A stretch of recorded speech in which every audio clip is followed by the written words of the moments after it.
أهلا وسهلا ومرحبا بكم من جديد برنامج صباح الخير يا جزائر من القناة الأولى.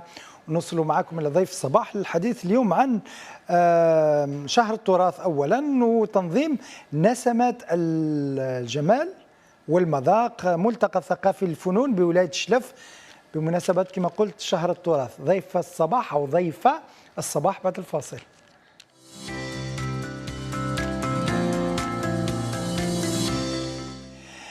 نتشرف باستقبال إيمان دروش منظمة ملتقى نسمات الجمال، وسليمة أمير اللي ولفناها هي رئيسة لجنة التحكيم. أهلا وسهلا مرحبا بكم. أهلا وسهلا، صباح الخير عليك أخ ريان وصباح الخير لكامل المشاهدين. ربي يبارك فيك، نورتينا إن شاء الله. الله ينورك. نسمات الجمال والمذاق، كيفاش جات الفكرة تاع هذا المهرجان؟ يبدو جميل. بالأسن. لا، الجمال والمذاق. الجمال والمذاق يعني ربي يبارك.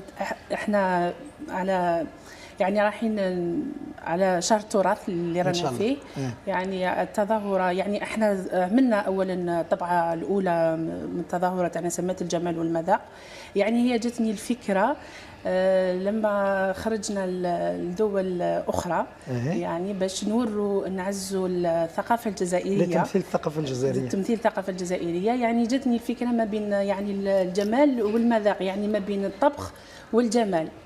يعني التظاهره حتشمل هذو لي سبيسياليتي تاع السيدات يعني التظاهره حتشمل الطبخ والجمال، يعني ازياء، حلاقه، ميك اب ارتيست، كلش تحوس عليه المراه. كل الشيء اللي تحوس عليه المراه راح تلقاه، ولا غير في الشلف.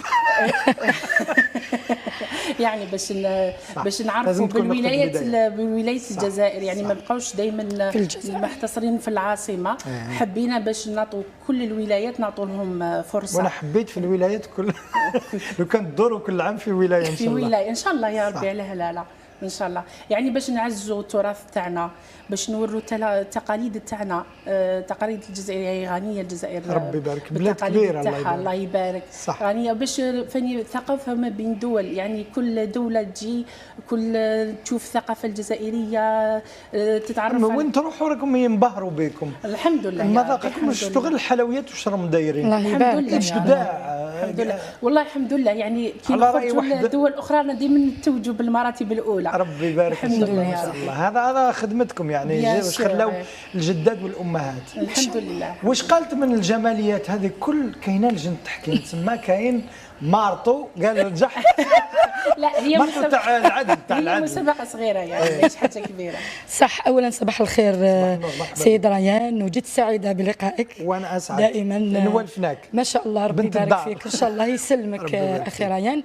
وصباح الخير مشاهدينا الكرام، نقول لهم ان شاء الله دردشه طيبه ان شاء الله تكون ان شاء الله. اليوم بمناسبه شهر التراث كما كانت تقول زميلتي، حبت تدير مهرجان او تظاهره في ولايه شلف في فندق 5 نجوم، بحكام وخضرمين مثقفين ذات خبره ذات مصداقيه. واش تخص في المسابقات؟ هذه فيها الطبخ، فيها الحلويات، فيها الميك اب، فيها الحلاقه، فيها عرض الازياء، الخياطه. في كل هذه الانواع راح نديروا مسابقه صغيره. شوف ريان اخي، في كل كما نقولوا دومين حرفه محكم. استعمل الخياطه عندها التحكيم تاعها، الحلاقه التحكيم. انت الرئيسه تاعهم كامله. وهنا الرئيسه انا المهم ان شاء الله بك ربي يوفقنا. انا ديما نقول لهم ما كان لا رئيسه ولا محكم، حنا قاعدين نتعلموا مع بعضنا. يعني في الخير. هي في الحقيقه نحفزوهم، تحفيز المشتركين، هو هذا هو الهدف، باش يكونوا يوروا المواهب الابداعات تاعهم. بالك باللي تقدروا تغيروا مسار حياه امراه. ربما تشارك هي بنيتها، يعني تلقى روحها تفتح مشروع تخدم معها 4 ولا 5. ومن جهه هذا كل في شهر التراث راكم تحميوا في تراث الاجداد والجدات. يعني واش قرون، واش مدونا يعني واش ورثناه حنايا من جدادنا وجداتنا، رايحين نورثوه ان شاء الله للاجيال القادمه ان شاء الله، على جال يعني تعزيز يعني تقاليد الجزائر باش ما تروحش، يعني التقاليد تاعنا ما تروحش. باش وصلنا للطبعه الثانيه سك الطبعه الاولى لقات اقبال الحمد لله. سي فغي كان احكي لنا على الطبعه الاولى. الحمد لله. كنت متخوفه، جد متخوفه في الطبعه الاولى، يعني ما تبانيش واثقه من نفسك. الحمد لله. مبتسمه ما تخافش. الحمد لله يا رب، الحمد لله. كنت جد متخوفه، بس الحمد لله كانت فاتت بنجاح الحمد لله. لو كان ما نجحتش ما في الطبعه الثانيه. في الطبعه الثانيه. وقتاش تبدا الطبعه الثانيه؟ ان شاء الله 3 ماي. لو 3 ماي. وشكون اللي معروضين؟ راك معروض راك معروض راك على المباشر. خلي من الكاميرا ومن هنا برك غير انا. مرحبا. الله يسلمك. المعروضين يعني كوم لي جيري راهي كاينه معنا سيده بن قلت لي انه المشاركين من كل ولايات الوطن. من كل ولايات. وش هما حتى من خارج الجزائر، من مصر، من تونس، من تركيا. ما شاء الله. عندنا مشاركين ايضا مهرجان دولي. كبرت الحاله. بدينا غير بشويه طلعنا. لا مليح. لا الحمد لله. خاصة انك تقارنوا نفوسكم مع دول مثل هذه، تحسوا المرتبة اللي رانا فيها. قلت لك الفكرة جاتني لما نخرجوا نشوفوا الدول الأخرى يعني والمهرجانات تاعهم، نقولوا علاش ما نعززوش حنا ثاني الثقافة تاعنا ونعزوا. هذا الطبعة راكم خيرتوا. الطبعات الجايين كيفاش الناس تقدر تشارك؟ من تندوف، من تمراس، من لا حتى هذه الخطرة عندنا من الصحراء، عندنا من الشرق. لا كيفاش وش هي الكريتير باش تخيروا؟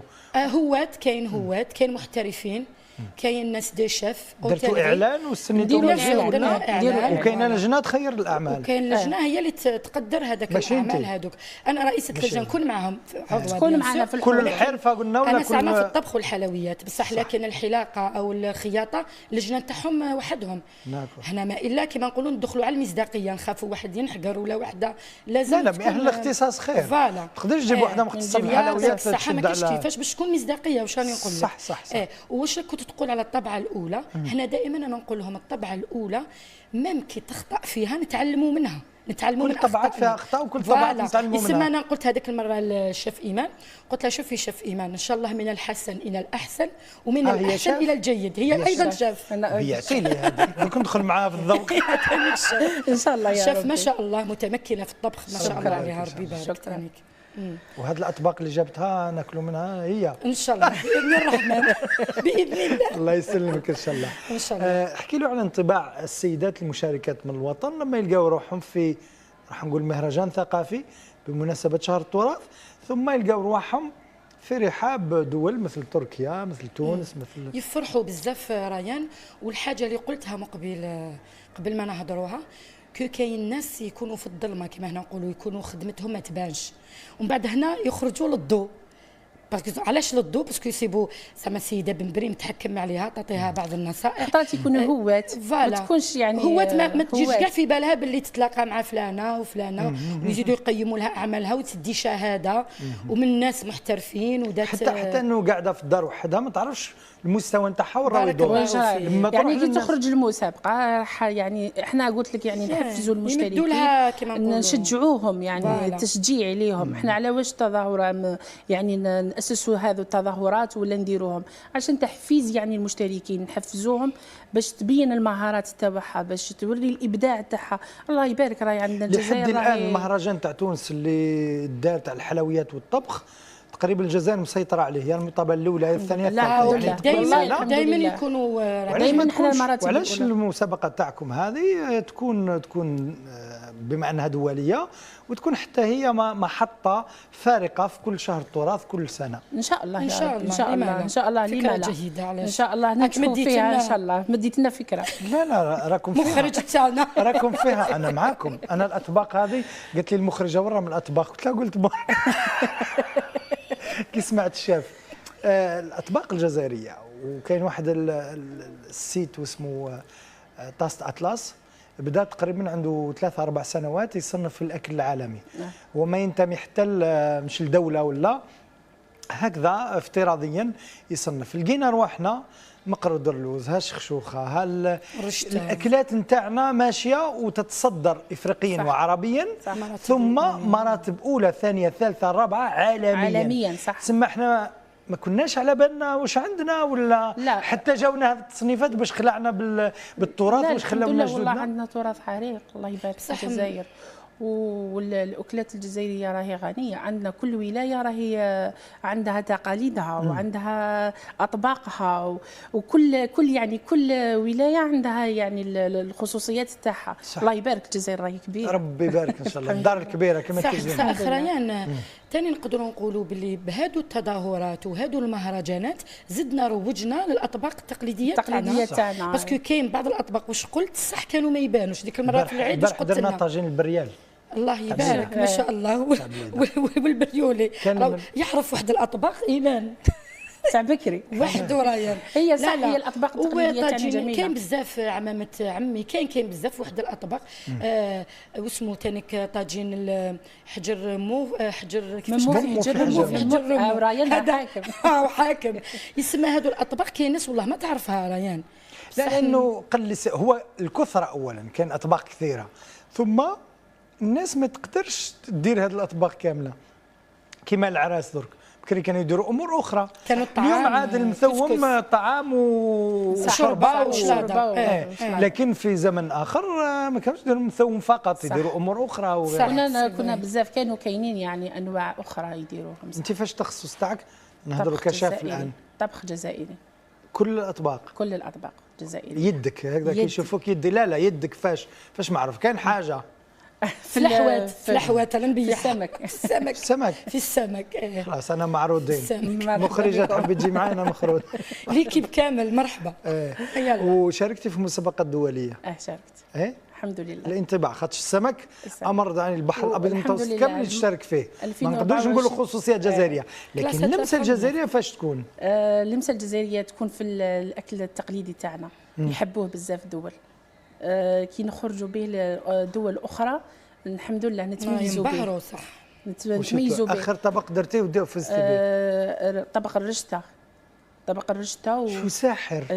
طبق الرشته والشوربه توجت به كسفيره طبخ جزائري في مصر. ربي يبارك ما شاء الله. في 2024. وما يحبوا الشوربه، يحبوا الشوربه. قال لك عندها نكهه متميزه بارابور الاخرين. يعني هما الشوربات تاعهم في مصر ماشي كيما تاعنا. ماشي تاعنا. هي ذوق كل بلاد وغلتها، كل بلاد وغلتها، كل دوله والتدبيره. احنا الله يبارك راهي الجزائر عندها الشوربه رانا فيها. انا في حلقه هنا في التلفزيون الجزائري درنا واحد البرنامج بوابه، جبت قلبه قمح وقلبه شعير، وجبت قريب العجاجن اللي ديرهم المراه الجزائريه من العوله، من هذا شويه قمح وشويه شعير. ما كانش حاجه خارجه من مصنع، كلها ديرها عوله في الدار في تيل محمصه، منهم تخرج شحال من الطبق. الله يبارك. وتشد عام وتفوت لهي ودير الصايبات خاصه. صح، لان توجد رحل العرس واكرمكم الله الله عفو على الموت ايضا، الطعام تاع الموت ولا تاع. فتلقاي المراه الجزائريه بواحد الابداع خارق. الملتقى هذا الحجم اللي بدا ياخذه الدولي هذا وراكم رايحين به ولا وراكي رايحه به؟ ان شاء الله نروحوا به ولايات اخرى. خاطر الكلام هذا نعاودوا منا على 4 سنين نعاودوا نهضروا عليه. لا لانني نشوف النيه طيبه، الحمد لله، الابتسامه مرسومه، ويبدو انه جهود الدوله في تثمين كل هذا انه رايح انه يكون حاجه كبيره. الحمد لله. احنا ان شاء الله ندوزوا به كامل الولايات ونخرجوا به. علاه ما نخرجوش به لدول اخرى؟ يعني عشان باش نوروا شغلك تجيبي الكونوز تاعنا من كل ولايه وتحطها في مهرجان دولي. ان شاء الله يا ربي نتفوقوا ان شاء الله ونروحوا لمصر ان شاء الله. هي على كل حال هنا كنا دايرين هذا المهرجان. الطبعه الثانيه، هذه الطبعه الثانيه كانت في مصر، ما كناش راح نديروها هنا في ولايه شلف، مع الظروف هذه الاخيره في مصر كما على بالهم كاع في العالم الشرق الاوسط. فوالا هنا خفنا، كاين بزاف ناس جايين من كامل الدول، حبسنا تماك وقلنا ان شاء الله مازالوا الايامات نعاودوا نرجعوا لمصر. بلاد الامن والامان ان شاء الله. وحبينا في الجزائر الحمد لله. احنا خير فوالا بيان سور بلادك او لا بصح احنا ماذا بينا نخرجوا باش ندوا الثقافه تاعنا الجزائريه. احنا المبتغى تاعنا يعني المبتغى تاعنا من كل الهدف من هذه التظاهرات يعني نروجوا التراث الجزائري. صح. اش نقولوا للناس شلف والولايات المجاوره؟ واش نقولوا لهم؟ نقول لهم ارواحوا وجيوا، لازم يجيوا يشاركوا. قول لهم مرحبا وسهلا بهم. وراح يدار ان شاء الله في فندق 5 نجوم بولايه شلف معروف. صح.